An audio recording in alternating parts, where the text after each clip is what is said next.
Hello, Susan. Hello. Hello, hello. It's very cold here. Yeah, well, I'm in Watertown. It's probably about the same. Yep. You mean outside or in your room? Can you say that again? Are you talking about outside or in your room there? Outside. Yeah, Inside we have very nice people. It's warm here. great. All right, we will start.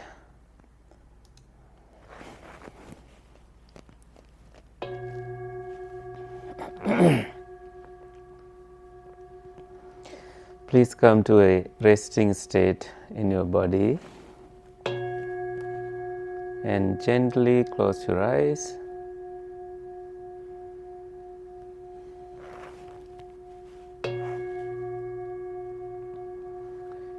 As the sound disappears, you transcend any worries from this day.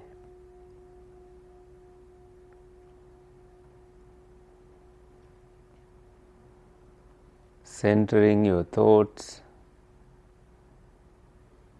and doing some deep breathing.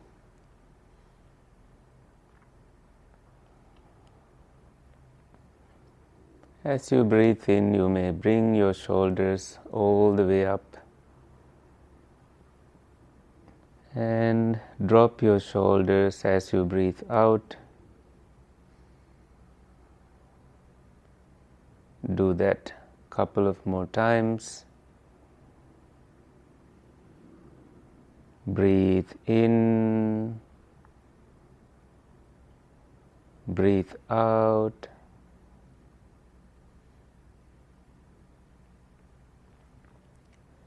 Breathe in,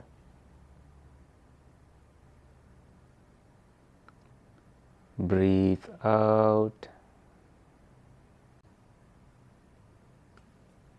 And this time you may breathe in through your nostrils and breathe out deeply through your mouth.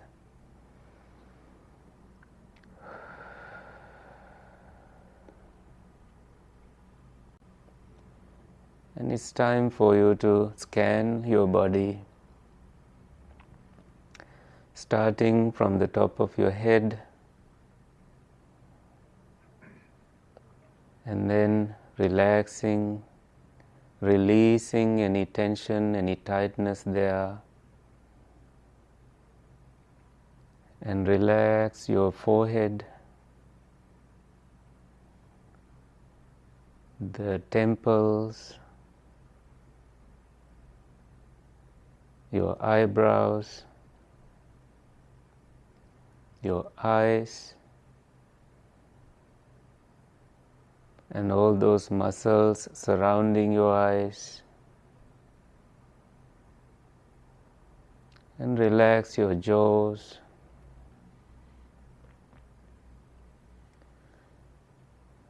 Make sure you are seated in an upright position, not leaning backward or forward too much, or not having to worry about your posture. And keep a gentle smile on your face. And you see that smile in your heart and in your mind.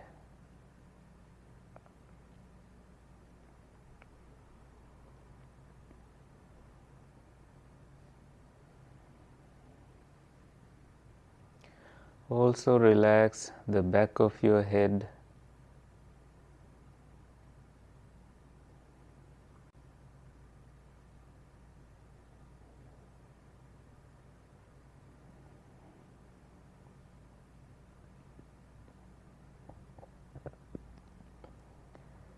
Now you relax your neck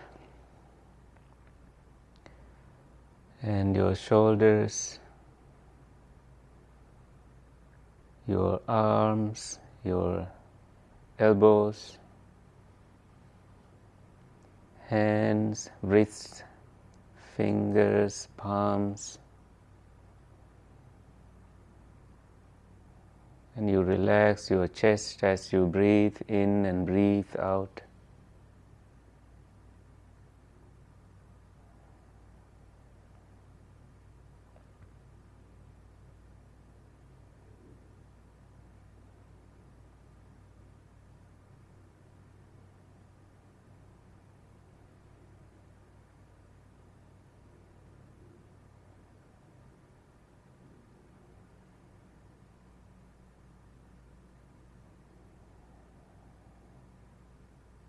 Now you relax your spine, upper back, mid back, and your lower back.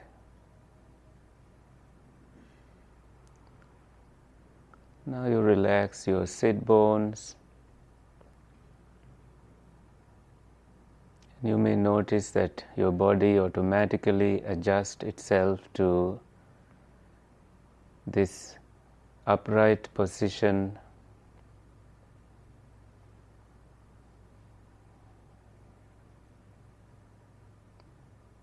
And you are more aware of your breathing patterns. Relax your diaphragm.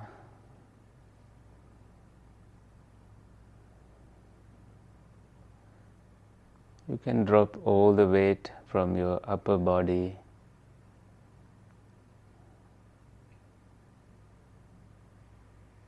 Let the body be with the gravity, but gently holding it in such a way that it supports this sitting, breathing exercise.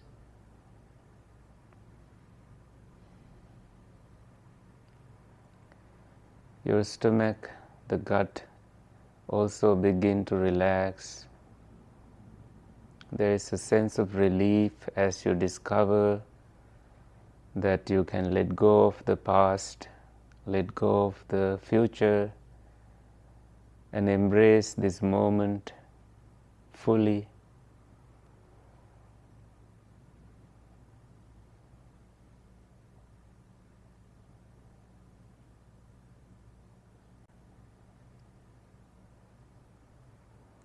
Now relax your knees if you have to, your calves,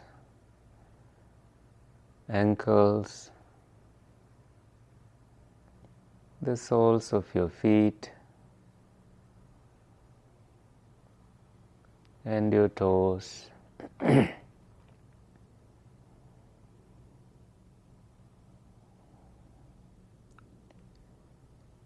You are not moving, you remain like a statue, not moving.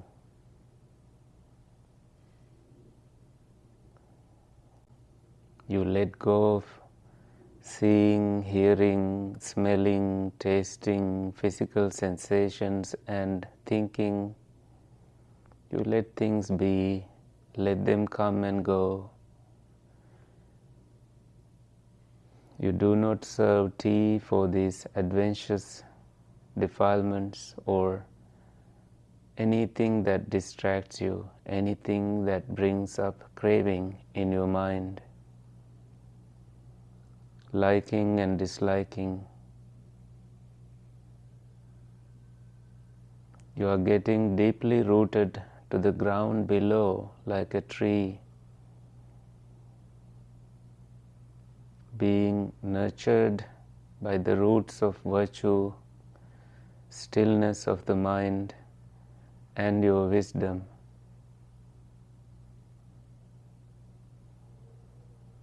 Mindfully you breathe in, mindfully you breathe out. With your eyes closed, you begin to see with your wisdom eye that this breath is happening now, not in the past, not in the future.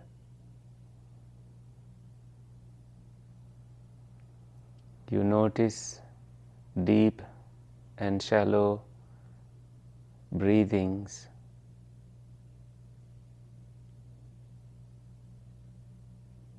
You breathe in and breathe out, experiencing the whole body, the movement of your shoulders,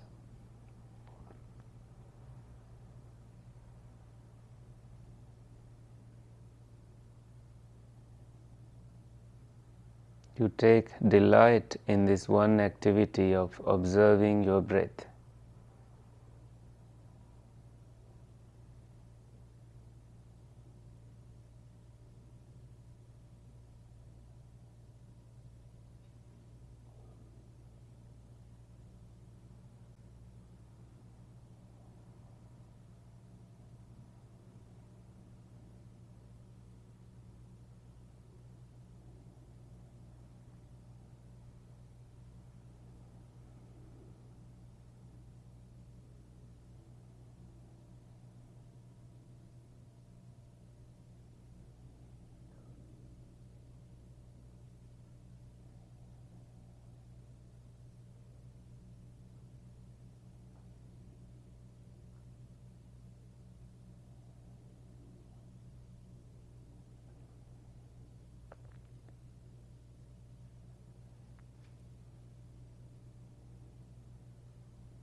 You notice the starting of the breath and the ending of the breath when you are inhaling and exhaling.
You will notice that parts of your body disappear and you become one with your mind, and the body begins to completely relax, and the mind starts to lead the way,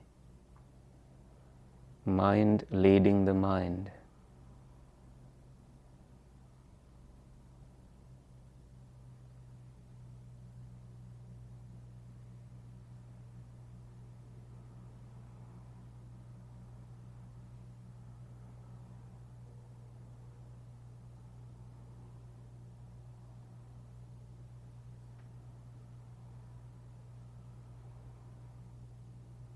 The Buddha said, "Pabhassaramidang bhikkhave cittang." Monks, this mind is luminous. Tanchako agantukehi upakkilittehi upakkilittang, that this mind is defiled by adventitious defilements.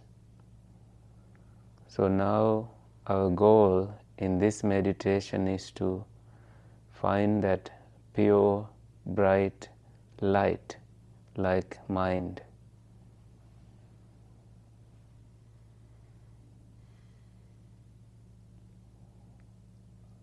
It is easily doable by cultivating loving kindness instead of cultivating anger.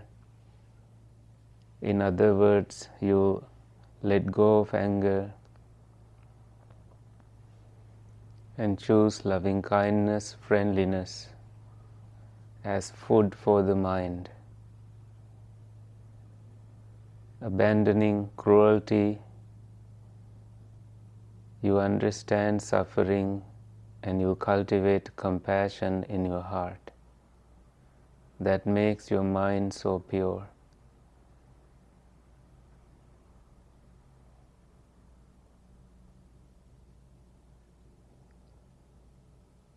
Abandoning wrong understanding, you cultivate right intentions and understandings. Cultivating wisdom as much as possible.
You will hear the Buddha's words on loving kindness, and you remain in meditation, listening to these words and cultivating a mind that is radiating loving kindness, cultivating a mind full of loving kindness,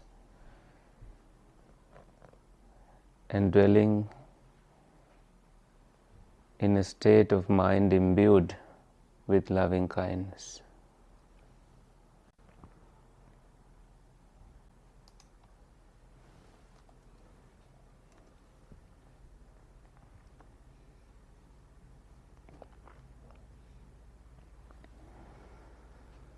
This is what should be done by one who is skilled in goodness and who knows the path of peace.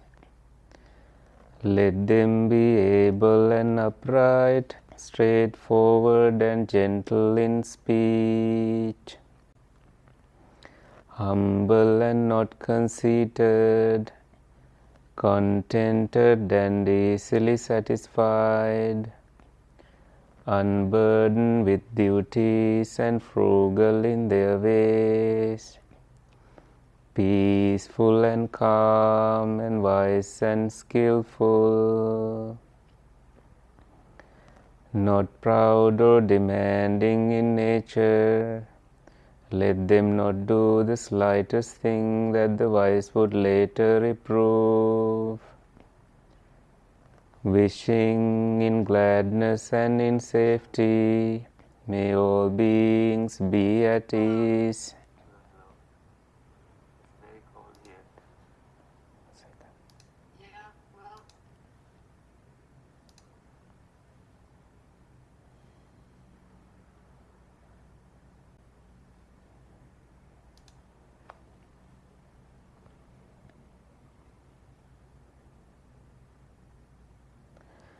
Whatever living beings there may be, whether they are weak or strong, omitting none, the great or the mighty, medium, short or small, the seen and the unseen, those living near and far away, those born and to be born, may all beings be at ease. Let none deceive another or despise any being in any state. Let none through anger or ill will wish harm upon another. Even as a mother protects with her life her child, her only child, so with a boundless heart should one cherish all living beings, radiating kindness over the entire world, spreading upwards to the skies and downwards to the depths, outwards and unbounded, freed from hatred and ill will, whether standing or walking, seated or lying down, free from drowsiness. One should sustain this recollection. This is said to be the sublime abiding. By not holding to fixed views, the pure-hearted one, having clarity of vision, being freed from all sense desires, is not born again into this world.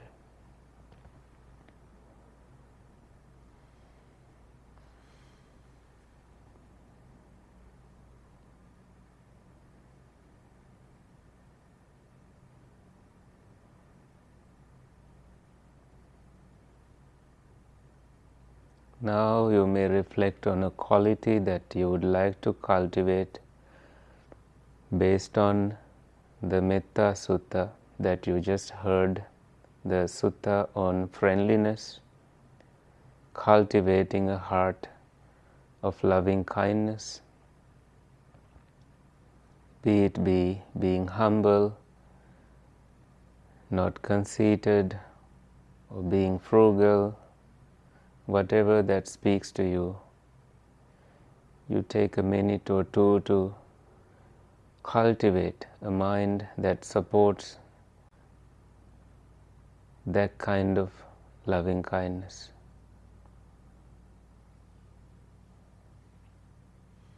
How you become a very pleasant, amiable person to your friends and family, co-workers, strangers, through this one quality that you like to cultivate.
You can slowly come out of your meditation and begin to stretch.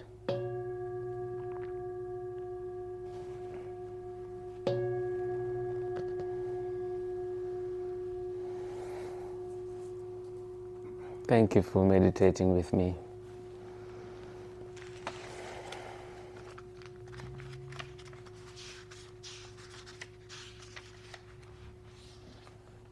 Could you please pass this on to everybody? What is that? Oh, I just picked up a random handout from the board. It's not related. Okay. So, this I prepared for our group in New Hampshire, but not many people showed up, so I never discussed this. I don't know why I came up with this interesting subject. This is about overthinking, and I thought it's interesting. It's an interesting subject that we can all read and understand and discuss a little bit about it. So let's read. In Buddhism, overthinking is understood as a proliferation of thought. Papañca is the Pali word that arises from mental formations and can lead to suffering if not managed wisely. The teachings emphasize mindfulness and letting go of unwholesome thought patterns, which can help break free from this cycle. The root causes of overthinking. Overthinking often originates from craving, taṇhā, clinging, upādāna, grasping closely, and ignorance, avijjā, that is generally about not knowing, which fuel mental proliferation. These processes are explained in the teachings on dependent origination, that is about how things are dependently arisen, like craving and clinging and ignorance. They are dependently arisen. Because of other factors, these other results can arise. where one thought leads to another, creating a chain reaction that can spiral into stress or suffering. And number 2, mindfulness and awareness. The Buddha emphasized the importance of recognizing when thoughts arise and using mindfulness to let them go. The practice of mindfulness, sati, involves observing thoughts without judgment and understanding their impermanent and impersonal nature. This approach is central to many meditative practices, such as the 6 R's in Tranquil Wisdom Insight Meditation, TWIM practice. They teach something called 6 R's, and you have the list here that I may have mentioned that before. When you have a distracting thought, you recognize it, release it, relax, re-smile, return, and repeat this process every time there is a distraction. This helps in meditation when you are practicing meditation. And number 3, tools for addressing overthinking. Meditative focus. Practices like metta, loving kindness, meditation, or focusing on the breath help calm the mind,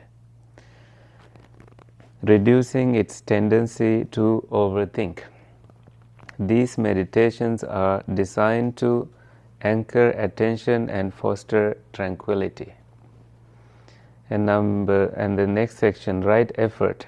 In the Noble Eightfold Path, right effort entails abandoning unwholesome states of mind and cultivating wholesome ones. Overthinking, being unwholesome, can be counteracted by redirecting the mind to constructive and peaceful thoughts. Practical advice from the suttas. This is the sutta advice. Vitakka Santahana Sutta. Vitakka means thoughts, Santahana means stilling of these thoughts. This is Middle Length Discourses number 20. Offers a 5-step approach for overcoming distracting or overthinking tendencies, such as replacing negative thoughts with positive ones, or contemplating the drawbacks of overthinking. And we will visit that again on the other side of this page. Letting go of clinging to thoughts and emotions is vital for achieving mental clarity and peace. This is often practiced through forgiveness meditation and seeing things as they truly are, without attachment. By cultivating mindfulness, relaxing habitual mental tension, and redirecting attention skillfully, practitioners can effectively address and reduce overthinking, ultimately fostering a more peaceful and balanced state of mind. So I have added 2 stories, contemporary stories about overthinking. Number 1, the job interview spiral. Sarah was preparing for a job interview and began obsessing over potential questions. She overanalyzed every possible scenario, staying up late rehearsing answers. By the interview day, her anxiety was palpable and she struggled to focus on the actual conversation. Afterward, she reflected on how overthinking had drained her energy.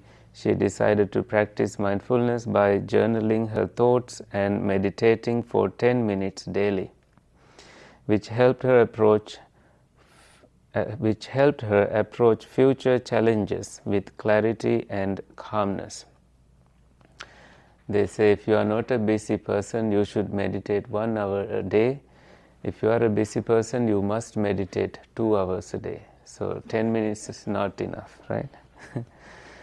And the number 2 example is social media overload. James spent hours scrolling through social media, overthinking how his posts compared to others. His mind raced with thoughts like, why didn't they like my post? Or, what if I am falling behind in life? Recognizing the toll it was taking on his mental health, James implemented a daily screen-free hour.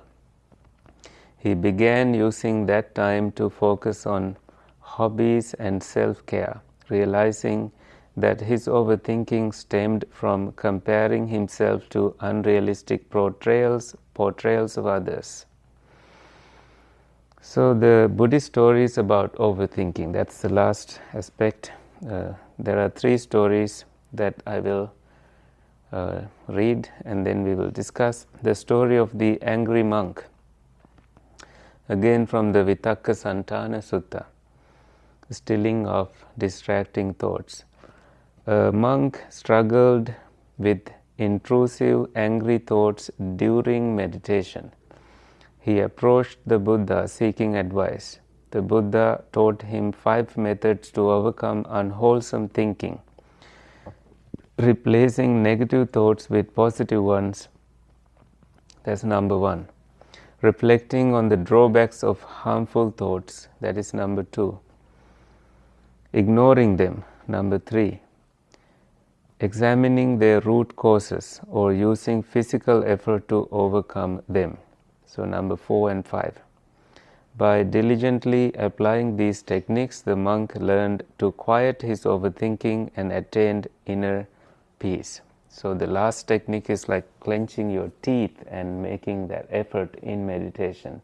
Like, ooh, this thought, which is debated.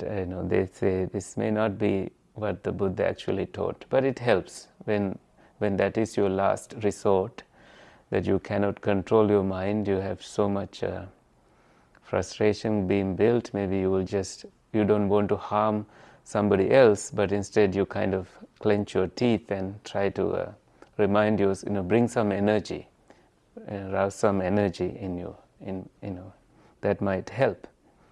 I have not done that in my practice. Number 2, the second story, I think it's a very well-known story, Kisa Gotami and the mustard seed.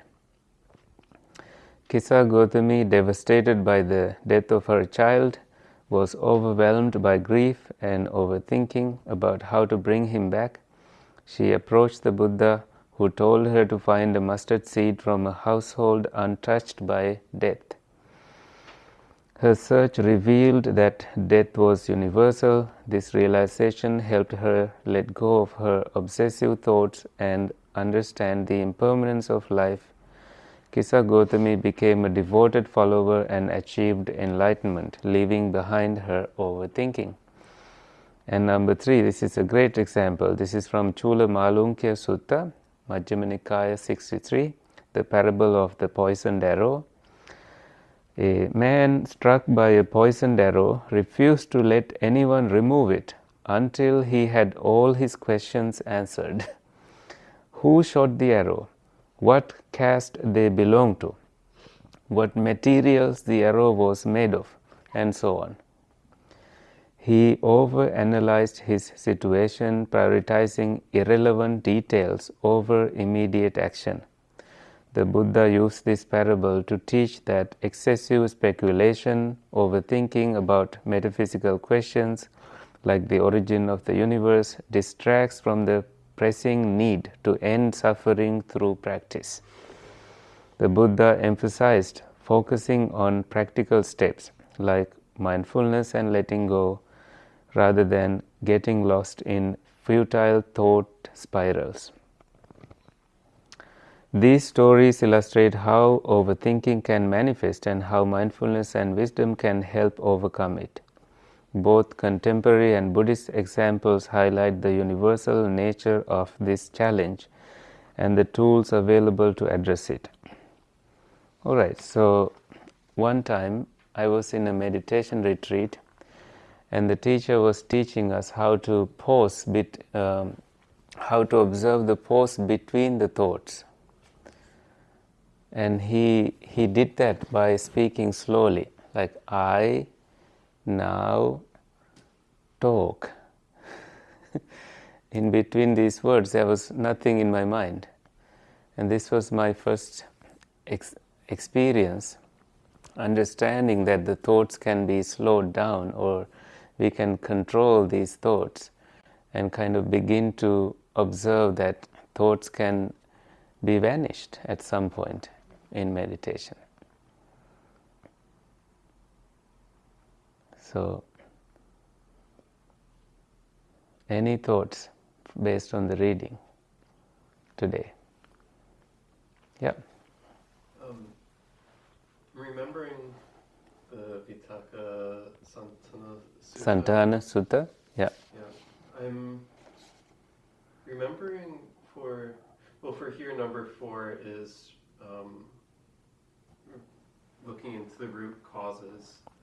I remember it translated to as like calming down the fabrication or sankhara, and that's like the simile, like someone is walking, why don't I stand? I'm standing, why don't I sit? I'm sitting, why don't I lie down? Is this like talking about that like from a different perspective?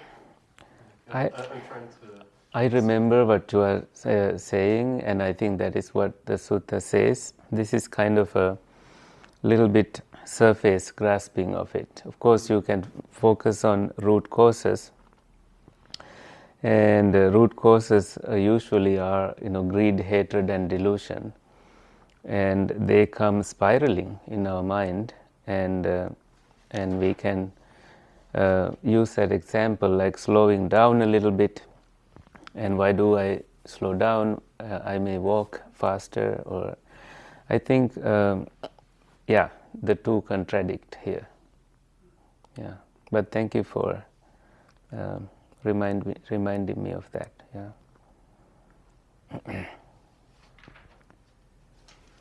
You have a good memory of the Vitakka Santana Sutta. I thought it was a fairly important one. It is, yeah.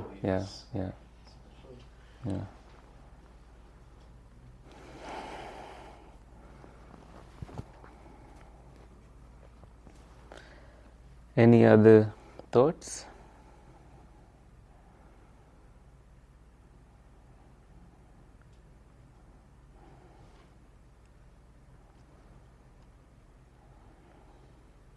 I have sort of like a general thought. It's interesting where I think we're all certainly guilty at some point or another of overthinking, and We all do that. oh, absolutely. We master that. And oh boy, and it's interesting where in general in life really there's certain, as I often say, when you have a certain mindset or behavior or thought, you sometimes think like, oh, I'm the only one who thinks this. I'm the only one who feels this way. And it's something where I find that, first off, like 99.9% of the time when I overthink something, it's overthinking over absolutely nothing at all. Mm-hmm. It's something that'd be completely fine, or something that's overall outside my control. And it's interesting, whereas in general, I have like that sense of relief where I feel like it's sort of reverse Wile E. Coyote Roadrunner. Mm-hmm. Where like Wile E. Coyote every time thinks he'll catch the Roadrunner, every single time, and he never does. I think really it's something where with overthinking, we so often realize that, well, I'm stressing out over absolutely nothing at all, and then we fall back into the trap again. Mm-hmm. Like, and these are really great thoughts and perspectives on hopefully nipping that in the bud. Yeah, the story that I like to share is the child going to see the dentist, and child has a dramatic night, angry with the mother, and then the child somehow goes to the dentist only to find out that the dentist appointment is cancelled. So all that thinking and drama was a waste of time, waste of energy. That's a story I like to share. And thank you, Dan, for sharing your thoughts also. Yeah. Bhushan. I have a question about these techniques to work with unwholesome mental states. The fifth one, I've also heard it called crushing the mind with the mind. Mm-hmm. And I Let's also struggle to understand Yeah. exactly when this is appropriate.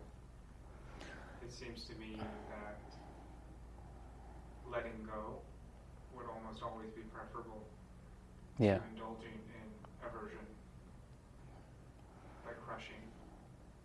Yeah. So I just wonder, can you think of an example of when it might be appropriate to resort to this effortful activity? You know, Ajahn Brahm, he was meditating in a tea plantation one time. He's this famous monk, and he had sensual desire in him. And he didn't say that he did crushing the mind with the mind. He did say something interesting, that, he made a deal with his mind. The deal is that, okay, he tells the mind that, okay, I'll think about, anything that you want to think for 1 hour, but rest of the time I will be meditating. So that was the deal, and he said it worked. It helped him relax a little bit. So I think crushing the mind with the mind, I have no idea how that can be done. I think that is perhaps the most sincere answer that I can give to this practice. But there can be a time that something like sensual desire can be so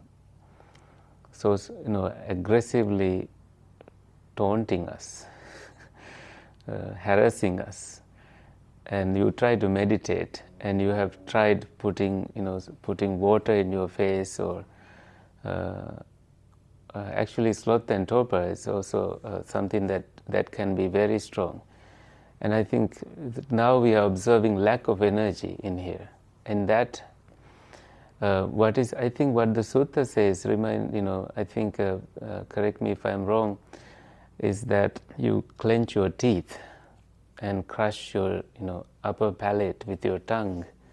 So there is some kind of energy that is born out of it that helps you stay in meditation. Bring back that energy that you lost. So perhaps that is one way to look at it. But this is, as I said, is debated as a practice that was added later to the suttas, and that can happen. Yeah. Thank you. You are welcome. Thank you. Yeah. I was just going to say, maybe for this one, it's kind of like the threshold could be like breaking out into action based on like an unwholesome desire. So it's not the ideal method for mental development, but it's like the last resort before breaking restraint. Yes.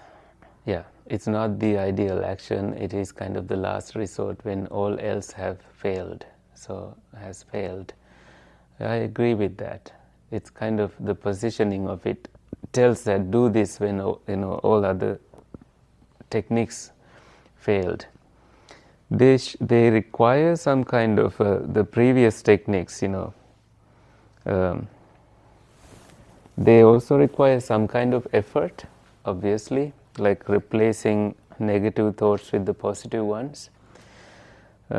Even then, I think there can be some desire to go eat that candy, for example, or to send that email, or some place where we cannot resist that energy. That this is about meditation, basically, meditation and stilling your thoughts, and some intrusive thoughts come, and so you can. I think Bhushan said that unwholesome energy, but this may be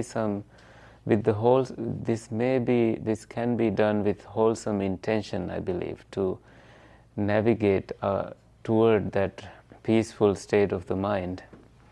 and we know that it is completely harmless because we are doing it with oneself and not bringing that anger to the mind. You can make physical effort with no anger. Also, you can make physical effort with so much anger, right? Punching a wall. But here, we aren't doing that. We have the right intention in mind, and we are just cultivating that. And it may be needed for 1 minute only. After that, I think we are back on track. At least I like to think that way. Sometimes fast walking, that may be a technique that is, hidden here that we can use. A little bit of fast walking, not slow walking. Kind of like that fourth technique in the sutta. That brings up some energy in the body. Any other questions? We have about 7 more minutes before 7. Suresh? I have a kind of a scenario where I could use some direction or helpful hints. When you were giving an example about the dentist, so a person can get very worked up, knowing that he or she has to go to the dentist and possibly face pain through the dental procedure. But there's a sense of relief when the appointment gets canceled. But this is just a hypothetical scenario I'm in my head. Let's say we have a dental appointment next Monday, and then you, for some odd reason, you completely forget about that. Forgetfulness.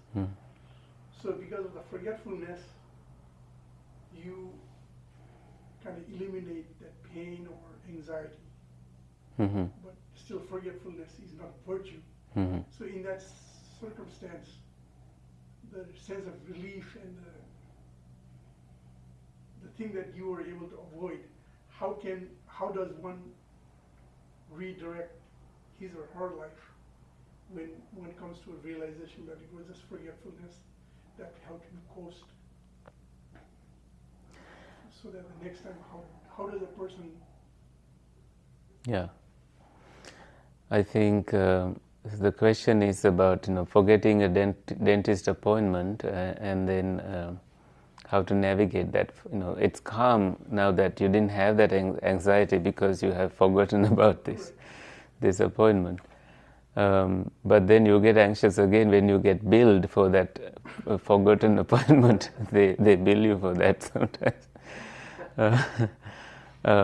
But I think cultivating a practice like, forgetfulness it can happen. We get distracted, we get busy, and we forget. But I think for us now we have multiple ways, like using a cell phone to remind us, like send an alert. Just using technology to send that alert so that so you have also a calendar, so you know what you are supposed to be doing this day. So it's not only about meditation in this case, it's organizing ourselves. So we give priority to what needs to be done. And so, of course, forgetting that can also be scary because, we start to feel, oh, am I forgetful now? Am I neglecting something in my life? So for that, I think, one quality we learned in the Buddha's discourse on loving kindness is that being less busy. That means, not having too many duties. This is why we forget sometimes, and we forget because we have multiple ways to distract ourselves now in life. Work is it's a one way people get distracted with, or cell phones or anything. So the reason I didn't say mindfulness at first is that's not the only thing that helps. Organizing ourselves. There was a monk in Myanmar. He's a Sri Lankan monk. He passed away last month actually. Bhante Kusala. he, in Myanmar, you go to the river for bathing, and he forget the soap. And other monks say, you always practice mindfulness, and you say, I'm walking, I'm eating, and why are you forgetful? And the monk, Bhante Kusala, realized that there must be something more to this mindfulness. So he went to the discourse on establishing mindfulness, Satipatthana Sutta, and realized that it's not about forgetting, it's a different thing. Mindfulness is about redirecting your mind toward wholesome, cultivating that wholesome state of the mind, pure state of the mind.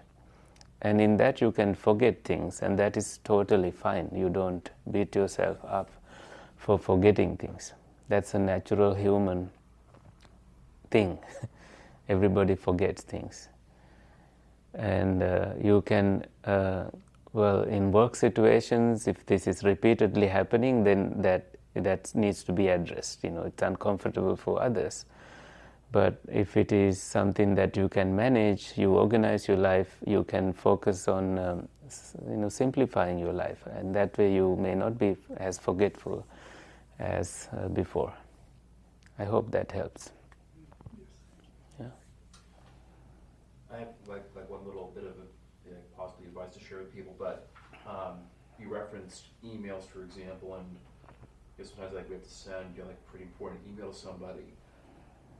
If there's the advantage of something where, let's say it's something work-related, and let's say it's something that's 2-3 days from now, what I'll often do is, I Yahoo Mail, and you can set a timer on when an email will be sent. Mm-hmm.